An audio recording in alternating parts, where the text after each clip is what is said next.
ये अपना इसका पूरा ISM के वाईवा का पार्ट 2 है। इसमें भी पूरी चीज़ें कवर नहीं हो पाएंगी दोनों वीडियो मिला के भी, पर फिर भी आपको एक रफ आइडिया मिल जाएगा कि कैसा क्या क्या आ सकता है पेपर में। सबसे पहले सब डेफिनेशंस और फार्मूलाज पढ़ लेना, जितने भी स्ट्रेस के, स्ट्रेन के, इलास्टिक लिमिट के, इन सब थोड़े इनकी डेफिनेशंस मैंने पहले बताई है। वो अगर पूछे ऐसा कि इलास्टिक लिमिट और यील्ड स्ट्रेंथ में क्या डिफरेंस है, तो ये कहना कि इलास्टिक लिमिट, इलास्टिक पॉइंट जो होता है उस पे वो होता है, क्या कहते हैं, स्ट्रेस, और यील्ड स्ट्रेंथ मतलब यील्ड पॉइंट पे जो स्ट्रेस होता है, मतलब दो अलग अलग स्ट्रेस है। वही अल्टीमेट स्ट्रेंथ, और इन सब में पूछें तो अल्टीमेट स्ट्रेंथ का है कि ये stress at the ultimate stress at ultimate point, ultimate breaking point या फिर क्रिपलिंग पॉइंट भी कह सकते हैं, जिसको उस पे जो स्ट्रेस होता है उसको अपन अल्टीमेट स्ट्रेंथ कहते हैं। फिर होता है मॉड्यूलस ऑफ इलास्टिसिटी है जैसे, तो इसका सिंपल आप रेशियो बोल सकते हो। इसका मेन फार्मूला याद रखना, और ये याद रखना है कि ये it is a way to measure the elasticity of a specimen. इन सब की यूनिट्स पर ध्यान रखना है कि कौन न्यूटन, ज़्यादातर के न्यूटन पर मिलीमीटर स्क्वायर है जितने भी स्ट्रेसेस हैं, और स्ट्रेन की कोई यूनिट नहीं होती क्योंकि स्ट्रेन बस लेंथ अपॉन लेंथ होता है, तो मिलीमीटर बाय मिलीमीटर कट जाते हैं। जो बेंडिंग इक्वेशन है वो याद रखनी है, m/I = σb/y, जिसमें y है डिस्टेंस न्यूट्रल एक्सिस से, सिग्मा भी है अपना बेंडिंग स्ट्रेस, आई है अपना moment of inertia. Moment of inertia की क्या यूनिट होगी, mm/4। जो पोलर मोमेंट ऑफ इनर्शिया है वो π/32 × d⁴ है। Modulus of rigidity G = TL/J theta. ये एक ऑब्जेक्ट कितना रिजिड है उसके लिए एक रेशियो बनाया जाता है, इसको जी से डिनोट किया जाता है। ये ऑब्जेक्ट कितना वैसा है, रिजिड है मतलब सॉलिड है, वो बताता है। अभी आपका स्लेंडरनेस रेशियो बेसिकली बताता है कि एक ऑब्जेक्ट कितना स्टेबल होगा, तो इसका फॉर्मूला होता है λ = LE/K। इसको ले/K यस याद सकते हैं, ले/K, तो LE/K।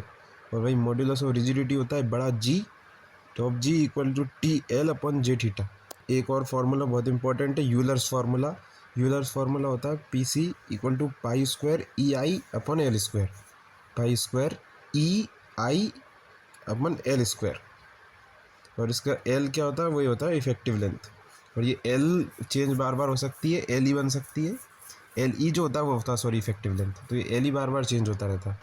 और टाइप्स ऑफ एंड कंडीशन क्या होती है, ये वो कंडीशंस होती हैं जिसमें अपन किसी भी जैसे अपने पास कोई बीम या फिर कॉलम है मीन, तो कॉलम को अपन जब किस तरह से फिक्स कर रहे हैं, मतलब दो एंड रहेंगे एक कॉलम के, तो एक एंड कभी कभी फिक्स रहता है, एक एंड खुला रहता है, मतलब वो जहाँ जा सकता है। कभी कभी दोनों फिक्स रहते हैं। तो ये कंडीशंस होती क्या है, पहली होती है कि बोथ एंड्स आर हिंज्ड और पिन्ड, तो दोनों एंड्स को अपन ने पिन कर रखा है। तो कुछ ऐसा दिखेगा जो आपको पहले उसमें दिख रहा है कि दोनों पिंड है, बीच में से मुड़ सकता है पर एंड्स कहीं नहीं जा सकते, वो अपनी जगह पे हैं। One and is fixed and the other and is free, दूसरी कंडीशन। तो एक को तो अपन ने फिक्स कर रखा है और दूसरा फ्री है, तो ये बाहर की तरफ वैसे बेंड हो सकता है, जो दूसरा एंड जो फ्री वाला कोना। तो बोथ एंड्स आर जब फिक्स्ड होता है तब इसमें दोनों फिक्स हैं, कुछ ऐसा खास हो नहीं पा रहा है, तो अंदर की तरह मतलब पहले क्या था, दोनों एंड से हिंज्ड थे फर्स्ट वाले केस में, अब तीसरे में फिक्स हैं। तो ये क्या है, ये भी अपनी जगह पे ऐसे ही बंधे हुए हैं, बस अंदर थोड़े बेंड हो सकते हैं, बाहर इनका कुछ दोनों के कुछ बाहर नहीं जा सकते।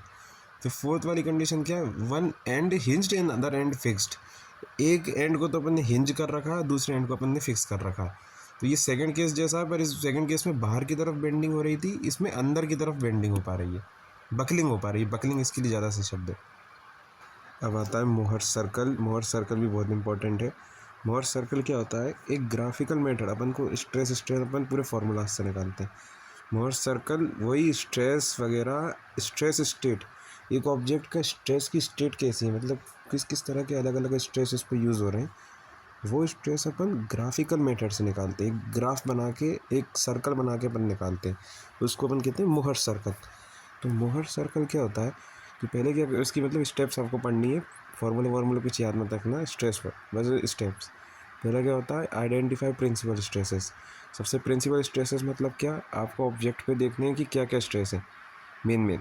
सबसे पहले आता है सिग्मा एक्स, सिग्मा वाई मतलब टेंशन, कंप्रेशन, और टाउ एक्स वाई मतलब शेयर स्ट्रेस। तो टेंशन, कंप्रेशन, शेयर आपको आइडेंटिफाई कर दें। इसमें प्रिंसिपल स्ट्रेस रहेंगे सिग्मा 1, सिग्मा 2। प्रिंसिपल स्ट्रेस मतलब डायरेक्ट स्ट्रेसेस अपने, और कुछ नहीं। प्रिंसिपल स्ट्रेस रहेंगे सिग्मा 1 और सिग्मा 2, बस ये आपको ध्यान में रखना है। अब जो प्रिंसिपल है अपने सिग्मा 1 सिग्मा 2, इनको आपको हॉरिजॉन्टल एक्सिस मतलब एक्स एक्सिस जो होती है नीचे वाली, जो बैठी वाली एक्सिस होती है बेस वाली, उस पर आपको ये प्रिंसिपल स्ट्रेस प्लॉट करने हैं, सिग्मा 1 और सिग्मा 2। और फिर जो वाई एक्सिस है, वाई एक्सिस ये खड़ी लाइन, उस पर आपको शेयर स्ट्रेस प्लॉट करना है। ये आपको ध्यान रखना है, वो ये पूछ सकता है कि इसमें कैसी रहती है। फिर मोहर सर्कल को बनाया जाता है। तो एक सर्कल बनाना है with diameter equal to difference of sigma 1 and sigma 2। मतलब आपको सिग्मा 1 माइनस सिग्मा 2 पहले करना है। आपने पहले प्रिंसिपल स्ट्रेस निकाले हैं सिग्मा 1 सिग्मा 2, उनको आपको माइनस करना है, और उससे जो इसका जो डिफरेंस आएगा वो आपके सर्कल का डायमीटर होगा। ये आपने एक ओरिजिन से बनाया, और इसी सर्कल का डायमीटर होगा। सेंटर जो है सर्कल का वो रिप्रेजेंट करता है एवरेज स्ट्रेस को। जहाँ पे सेंटर होगा सर्कल का वहाँ पे आपका एवरेज स्ट्रेस होगा, और जहाँ पे आपका रेडियस होगा वो मैक्सिमम शियर स्ट्रेस होगा। जो आपका रेडियस है वो मैक्सिमम शियर स्ट्रेस है। सिग्मा 1 सिग्मा 2 क्या है? प्रिंसिपल स्ट्रेस, वो शियर स्ट्रेस नहीं है। जो रेडियस है वो होगा आपका मैक्सिमम शियर स्ट्रेस। और इसका डायमीटर क्या है पूरे सर्कल का? Sigma 1 minus sigma 2। तो रेडियस कितना हुआ? सिग्मा 1 माइनस सिग्मा 2 को आधा कर दिया, डायमीटर का आधा रेडियस। तो सिग्मा 1 माइनस सिग्मा 2 अगर आपका डायमीटर है, तो sigma 1 minus sigma 2 upon 2 divide by 2 आपका रेडियस होगा। तो वो आएगा आपका मैक्सिमम शियर स्ट्रेस, जो कि 7th पॉइंट में लास्ट में दिया हुआ है। और इसके बाद क्या करते हैं? Identify stress states. हाँ ठीक है, नॉर्मल है आपकी, मतलब कुछ कुछ ऐसे पॉइंट्स रहेंगे यहाँ पे प्रिंसिपल स्ट्रेस रहेगा, और कुछ कुछ रहेंगे जो शेयर स्ट्रेस रहेगा। नॉर्मल पॉइंट है। फिर 6 वाला थोड़ा हार्ड है रटने वाला पॉइंट। ये जो हॉरिजॉन्टल एक्सिस होती है, मतलब जो एक्स एक्सिस है, उससे जो ओरिजिन तक आप एक लाइन खींचोगे, उससे connecting the line connecting the centre point on the circle. हाँ तो मतलब, और जो सेंटर है सर्कल का उस पर भी एक लाइन है, और हॉरिजॉन्टल एक्सिस पे भी लाइन है। आप उन दोनों लाइंस को ज्वाइन करोगे, बीच में एक एंगल कुछ ना कुछ बनेगा, वो होगा अपना थीटा। थीटा मतलब ओरिएंटेशन, ये ओरिएंटेशन देता है ग्राफ का। थोड़ा रट देना इसको, ये वाला पॉइंट थोड़ा रटने का है। फिर है मैक्सिमम शेयर स्ट्रेस की कैलकुलेशन, जो कि अपन ने पहले ही कर ली, सिग्मा 1 माइनस सिग्मा 2 बाई 2। ये अपना रेडियस निकल जाता है मोहर सर्कल का। तो आपका मोहर सर्कल पूरा कंप्लीट हो गया। मोमेंट ऑफ इनर्शिया बहुत इंपॉर्टेंट टॉपिक है, जो बार बार वाइवा में भी पूछा जा रहा है। तो मोमेंट ऑफ इनर्शिया बेसिकली क्या होता है कि एक ऑब्जेक्ट होता है, हर ऑब्जेक्ट का एक रोटेशन का एक्सिस होता है। एक एक्सिस होता है मतलब एक लाइन होती है जिसके अराउंड वो रोटेट करता है। तो क्या होता है कि moment of inertia resistance type की, अपने करंट पर ना रेजिस्टेंस, तो रेजिस्टेंस क्या करती है? करंट को रेजिस्ट करता है, मतलब करंट को रोकता है, करंट को बहने में प्रॉब्लम होती है।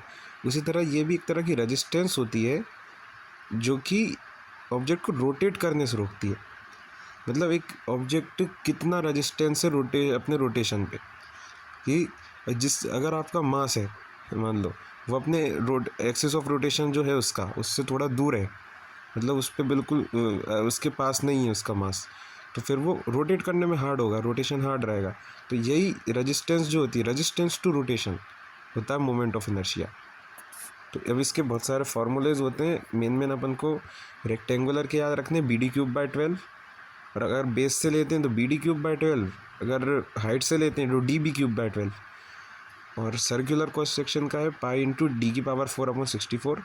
जो होलो सर्कुलर सेक्शन है उसका π/32, बड़ा D⁴, मतलब बाहर का जो आउटर रेडियस है, -D⁴, छोटे D⁴, जो कि अपना छोटा रेडियस है, अंदर का जो छोटा रेडियस होता है। और सिलेंड्रिकल का भी यही सेम टू सेम है। तो ये 3 छोटी छोटी डेफिनेशन है। पहला है टॉर्शन। टॉर्शन क्या होता है बेसिकली कि जब एक ऑब्जेक्ट एक कोई भी रोटेशन एक्सपीरियंस कर रहा होता है, ट्विस्टिंग, रोटेशन, इस टाइप के वर्ड्स यूज़ करना, ट्विस्टिंग या रोटेशन एक्सपीरियंस कर रहा होता है, तो उसको अपन कहते हैं टॉर्शन। अब मोमेंट क्या होता है? मोमेंट एक फोर्स होती है जो कि एक ऑब्जेक्ट को ट्विस्ट या टर्न कराती है। तो इन दोनों में डिफरेंस समझना। टॉर्शन क्या होता है? टॉर्शन एक टाइप का डिफॉर्मेशन है। टॉर्शन चेंज है ऑब्जेक्ट में जिससे वो ट्विस्ट हो रहा है। फिर जो मोमेंट है वो एक फोर्स है। मोमेंट एक फोर्स है जो कि ऑब्जेक्ट को ट्विस्ट कर रही है। तो टोर्शन का क्या रहता है, टोर्शन एक्सिस पे होता है। मोमेंट अपन ने फॉर्मूला पढ़ा है फोर्स इनटू परपेंडिकुलर डिस्टेंस। तो मोमेंट एक डिस्टेंस पे इन्फ्लुएंस करता है, एक परपेंडिकुलर डिस्टेंस पे एक पर्टिकुलर पॉइंट से। टोर्शन हमेशा एक्सिस पे करता है, ये एक मेजर डिफरेंस है दोनों में। तीसरी क्या चीज़ है अपनी, इलास्टिसिटी। इलास्टिसिटी क्या होता है, ability of material to stretch और deform and then returns to its original shape. मतलब अगर आप एक रबर बैंड को खींचते हो तो वो पहले बड़ा होता है, लंबा हो जाता है, और फिर आप उसको जब छोड़ते हो तब वो दोबारा आ जाता, वापस अपनी नॉर्मल शेप में आ जाता है। इसको कहते हैं इलास्टिसिटी। तो ये मटेरियल की प्रॉपर्टी है जिससे कि वो एक पॉइंट के बाद डिफॉर्म होने के बाद भी अपनी ओरिजिनल डायमेंशंस को रीगेन कर लेता है, ओरिजिनल डायमेंशंस में वापस आ जाता है।